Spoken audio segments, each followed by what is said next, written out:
بسم اللہ الرحمن الرحیم۔ السلام علیکم۔ آج کی ویڈیو میں ہم کریں گے مضمون قائد اعظم رحمۃ اللہ علیہ۔ سب سے پہلے اس کی ہیڈنگ دیں گے پیدائش اور ابتدائی تعلیم۔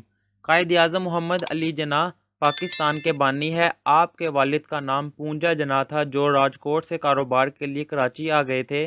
قائد اعظم کراچی میں 25 دسمبر 1876 یعنی کہ 25 دسمبر 1876 کو پیدا ہوئے۔ آپ نے ابتدائی تعلیم کراچی ہی میں حاصل کی۔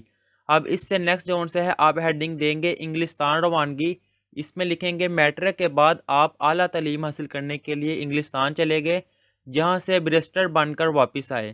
آپ نے کراچی میں وکالت شروع کر دی لیکن جلد ہی بمبئی چلے گئے۔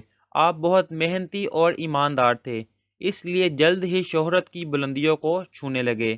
اب اس سے نیکسٹ جو سا پوائنٹ آئے گا الگ وطن کا مقابلہ۔ اس میں لکھیں گے آپ وکالت کے ساتھ ملک و قوم کی تعمیر کے کاموں میں بھی حصہ لیتے تھے۔ آپ کو غلامی کی زندگی سے نفرت تھی، اس لیے وہ جلد سے جلد قوم کو انگریزوں کی غلامی سے نجات دلانا چاہتے تھے۔ اس مقصد کے تحت آپ کانگریس میں شامل ہو کر ملک کی آزادی کے لیے جدوجہد کرنے لگے۔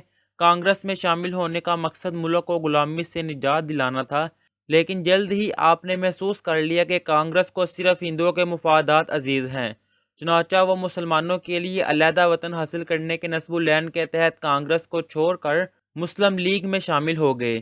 اب انہوں نے مسلمانوں کے لیے علیحدہ مملکت کا مطالبہ شروع کر دیا۔ اب اس سے نیکسٹ آپ ہیڈنگ دیں گے قرارداد پاکستان۔ اس میں لکھیں گے 23 مارچ 1940 میں لاہور کے منٹو پارک میں، جسے اب اقبال پارک کہا جاتا ہے، ایک بڑے جلسے میں قرارداد پاس کی گئی جس میں مسلمانوں کے لیے علیحدہ مملکت کا مطالبہ کیا گیا۔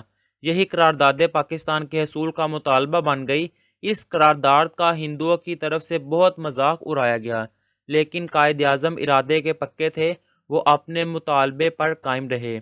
اب اس سے نیکسٹ آئے گا جس کا نتیجہ یہ نکلا کہ آخر انگریز نہ صرف اس ملک کو آزاد کرنے پر مجبور ہو گیا بلکہ مسلمانوں کے لیے علیحدہ مملکت کے قیام پر بھی آمادہ ہو گیا۔ چنانچہ 14 اگست 1947 یعنی کہ 14 اگست 1947 کو پاکستان مارز وجود میں آ گیا، جس کے پہلے گورنر جنرل قائد اعظم مقرر ہوئے۔ اب اس سے نیکسٹ آپ ہیڈنگ دیں گے وفات۔ دن رات کی محنت اور پریشانیوں نے آپ کو بیمار کر دیا اور آپ 11 ستمبر 1948 یعنی کہ 11 ستمبر 1948 کو 73 سال کی عمر میں وفات پا گئے۔ 73 یعنی کہ 73۔ قائد اعظم کا نام ہمیشہ سنہری حروف میں لکھا جائے گا۔